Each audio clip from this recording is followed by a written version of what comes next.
to their promise make. Dante. In hand she boldly took to make another like the former dame, another Florimel in shape and look, so lively and so like that many it mistook. Spenser. 1. Dixit incipiens. Still I lay dreaming in bed and looked, and I saw John go plodding along the road westward in the bitter black of a frosty night. He walked so long that the morning broke. Then presently John saw a little inn by the side of the road, and a woman with a broom, who had opened the door and was sweeping out the rubbish. So he turned in there and called for a breakfast. And while it was cooking he sat down in a hard chair by the newly lit fire and fell asleep. When he woke, the sun was shining through the window, and there was his breakfast laid. Another traveller was already eating. He was a big man, with red hair and a red stubble on all his 3 chins, buttoned up very tight. When they had both finished, the traveller rose and cleared his throat, and stood with his back to the fire. Then he cleared his throat again, and said, "A fine morning, young sir." "Yes, sir," said John. "You are going west, perhaps, young man?" I think so." "It is possible that you don't know me." "I am a stranger here." "No offence," said the stranger. "My name is Mr. Enlightenment, and I believe it is pretty generally known. I shall be happy to give you my assistance and protection as far as our ways lie together." John thanked him very much for this, and when they went out from the inn, there was a neat little trap waiting, with a fat little pony between the shafts, and its eyes were so bright and its harness was so well polished that it was difficult to say which was twinkling the keener in the morning sunshine. They both got into the trap, and Mr. Enlightenment whipped up the fat little pony, and they went bowling along the road as if nobody had a care in the world. Presently they began to talk. "And where might you come from, my fine lad?" said Mr. Enlightenment. "From Puritania, sir," said John. "A good place to leave, eh?" "I'm so glad you think that," cried John. "I was afraid—" "I hope I'm a man of the world," said Mr. Enlightenment. "Any young fellow who is anxious to better himself may depend on finding sympathy and support in me. Puritania. Why, I suppose you have been brought up to be afraid of the landlord." "Well, I must admit I sometimes do feel rather nervous." "You may make your mind easy, my boy. There is no such person."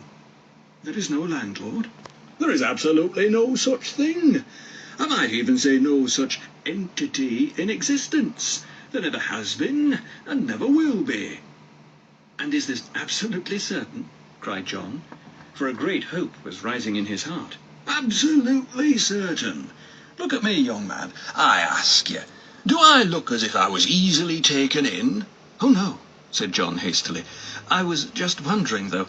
I mean, how did they all come to think there was such a person?" "The landlord is an invention of those stewards, all made up to keep the rest of us under their thumb. And of course the stewards are hand in glove with the police. They are a shrewd lot, those stewards. They know which side their bread is buttered on, all right. Clever fellows. Damn me, I can't help admiring them." "Do you mean that the stewards don't believe it themselves?" "I dare say they do. It's just the sort of cock and bull story they would believe. They are simple old souls, most of them, just like children. They have no knowledge of modern science, and they would believe anything they were told." John was silent for a few minutes. Then he began again. "But how do you know there is no landlord?" "Christopher Columbus, Galileo, the earth is round, invention of printing, gunpowder," exclaimed Mr. Enlightenment in such a loud voice that the pony shied. "I beg your pardon?" said John. "Eh?" said Mr. Enlightenment. "I didn't quite understand," said John. "Why, it's as plain as a pikestaff," said the other. "Your people in Puritania believe in the landlord because they have not had the benefits of a scientific training. For example, I dare say it would be news to you to hear that the earth was round. Round as an orange, my lad." Ezra! "I don't know that it would," said John, feeling a little disappointed. "My father always said it was round." "No, no, my dear boy," said Mr. Enlightenment. You're wrong. "You must have misunderstood him. It is well known that everyone in Puritania thinks the earth flat. There is It a is not point. likely that I should be mistaken on such a point. Indeed, it is out of the question. Then again, there is the paleontological evidence. There is a What's that? point. Why, they tell you in Puritania that the landlord made all these roads. But that is quite impossible, for old people can remember the time when the roads were not nearly so good as they are now. And what is more, scientists have found all over the country the traces of old roads running in quite different directions. The inference is obvious. John said nothing. I said, repeated Mr. Enlightenment, that the inference was obvious. Oh, yes, of course, said John hastily, turning a little red. Then again, there is anthropology. I'm afraid I don't know. Bless me, of course you don't. They don't mean you to know. An anthropologist is a man who goes round your backward villages in these parts, collecting the odd stories that the country people tell about the landlord. Why, there is one village where they think he has a trunk, like an elephant. Now, anyone can see that that couldn't be true. Got a trunk like a and what is better still, we know how the villagers came to think so. It all began by an elephant escaping from the local zoo, and then some old villager, he was probably drunk, saw it wandering about on the mountain one night, and so the story grew up that the landlord had a trunk. Did they catch the elephant again? Did who?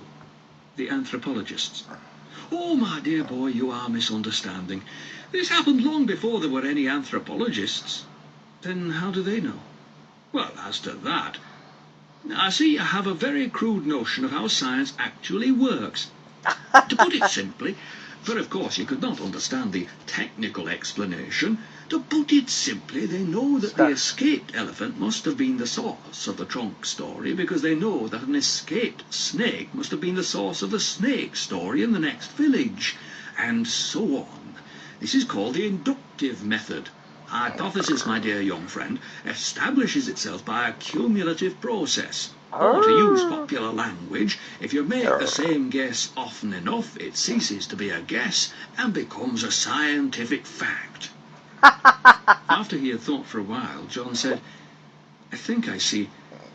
Most of the stories about the landlord are probably untrue, therefore the rest are probably untrue. Well, that is as near as a beginner can get to it, perhaps. But when you have had a scientific training, you will find that you can be quite certain about all sorts of things which now seem to you only probable. By this time, the fat little pony had them several miles, and they had come to a place where a by-road went off to the right. If you are going west, we must part here, said Mr. Enlightenment, drawing up. Unless, perhaps, you would care to come home with me. You see that magnificent city? John looked down by the by-road and saw in a flat plain without any trees a huge collection of corrugated iron huts, most of which seemed rather old and rusty. That, said Mr. Enlightenment, is the city of Claptrap. You will hardly believe me when I say that I can remember it as a miserable village. When I first came here it had only 40 inhabitants. It now boasts a population of 12,400,361 souls, who include, I may add, the majority of our most influential publicists and scientific popularizers. In this unprecedented development, I am proud to say that I have borne no small part. But it is no mock modesty to add that the invention of the printing press has been more important than any merely personal agency. If you would care to join us... Well, thank you, said John, but I think I will keep to the main road a little longer. He got out of the trap and turned to bid good-bye to Mr. Enlightenment. Then a sudden thought came into his head, and he said, I'm not sure that I've really understood all your arguments, sir. That's right. Is it absolutely certain that there is no landlord? Absolutely. I'll give you my word of honour. With these words they shook hands. Mr. Enlightenment turned the pony's head up the by-road, gave it a touch with the whip, and in a few moments was out of sight. 2. The Hill. So find the part, it's my challenge, where Mr. Enlightenment says, that's right. That's my challenge.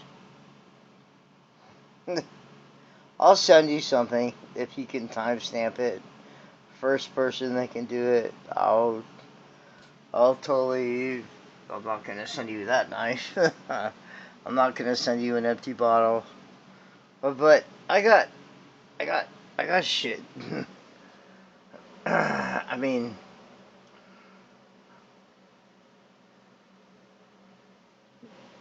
that's like a whip with hooks. Maybe I'll send you my German girlfriend's t-shirt. No, not a chance. But I got some things I could send. Scarf. Hello, dog. Oh, look at that. Oh, no. He says, oh, I'm splayed. I feel good, splayed. But we've been outdoors. Come up. Scarf.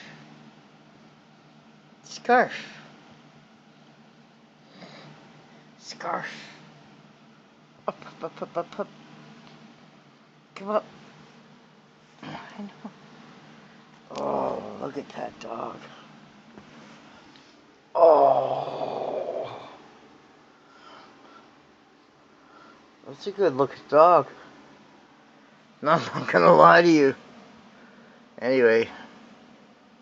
So.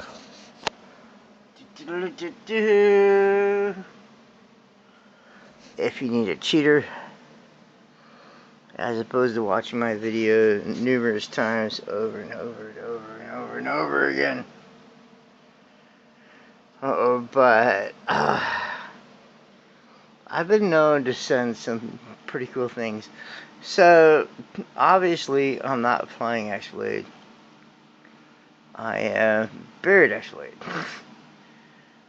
Or Conundrum X-Blade. Or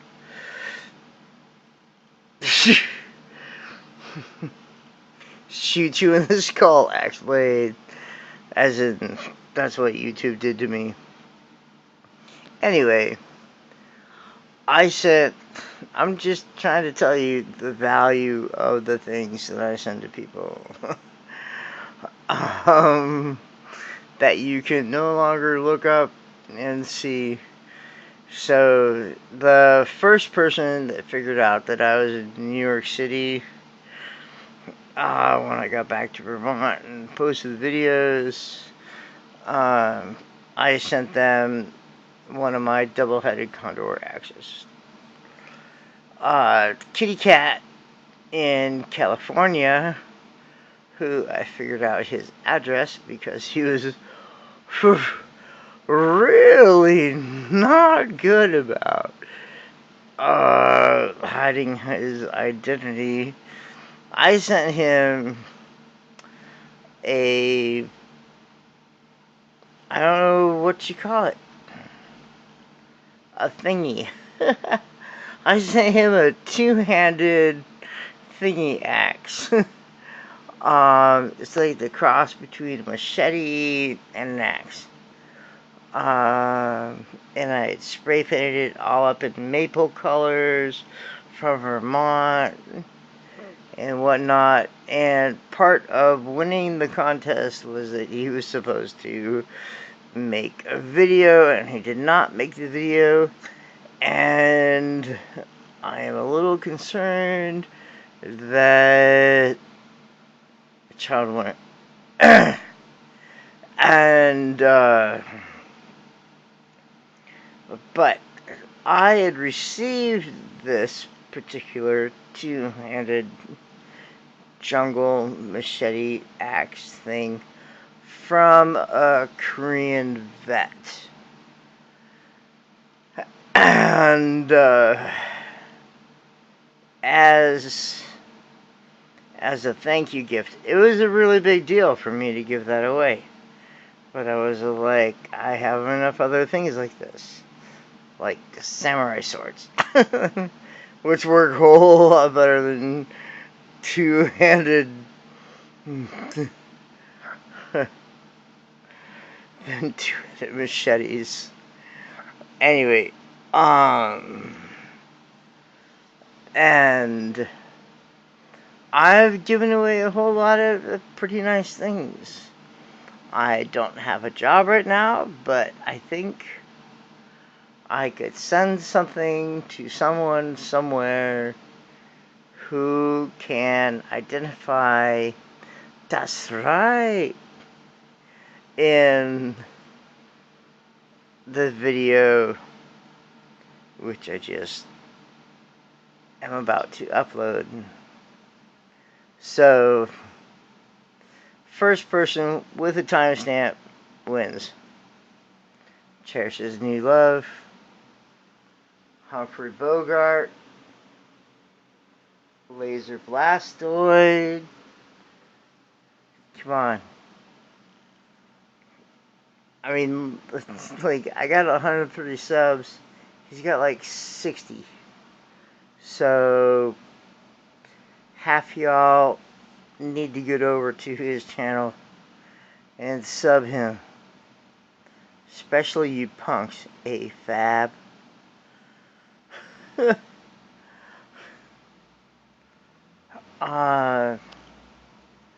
But I'm pretty much thinking, because it's a difficult thing to give a person that's bicycling books. But I got a book, which I don't think I can use in North Carolina. It's called Foxfire 4. So, Shadow, you better win. Because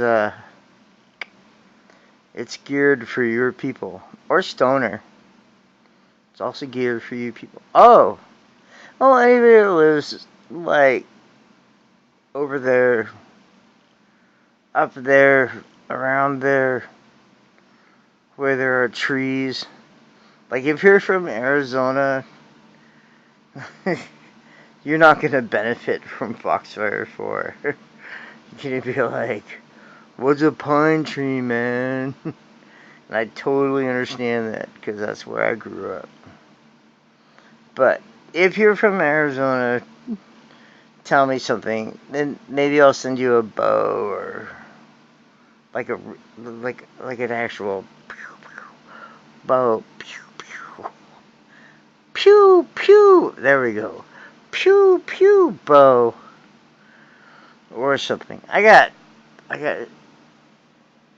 how you say in English in a good language, a shit ton of stuff that I want to get rid of.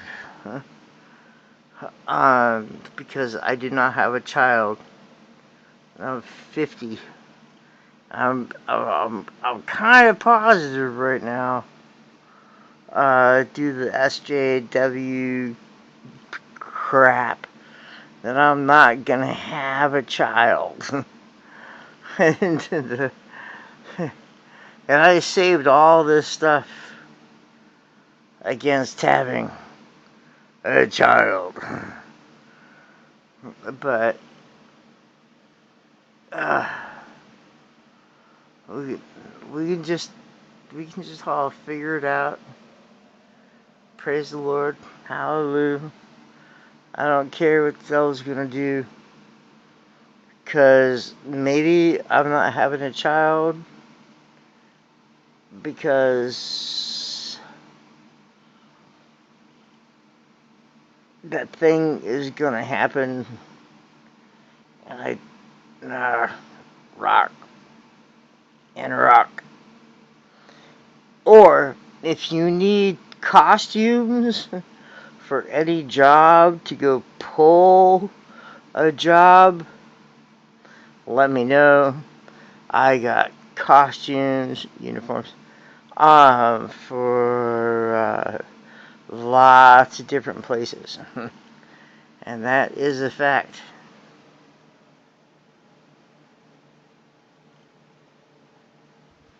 Take the red pill.